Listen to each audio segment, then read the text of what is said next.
President Trump, this week you called Dr. Anthony Fauci, the nation's best-known infectious disease expert, quote, a disaster. You described him and other medical experts as, quote, idiots. If you're not listening to them, who are you listening to as you fight this? I'm listening to all of them, including Anthony. I get along very well with Anthony. But he did say, don't wear masks. He did say, as you know, this is not going to be a problem. I think he's a Democrat, but that's okay. He said, this is not going to be a problem. We are not going to have a problem at all. When Joe says that, I said, Anthony Fauci said, and others, and many others, and I'm not knocking him a lot. Nobody knew. Look, nobody knew what this thing was. Nobody knew where it was coming from, what it was. We've learned a lot.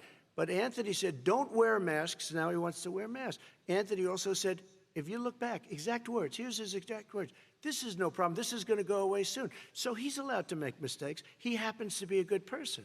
Vice President Biden, your response quickly, and then we're going to move on to the next section. My response is that think about what the president knew in January and didn't tell the American people.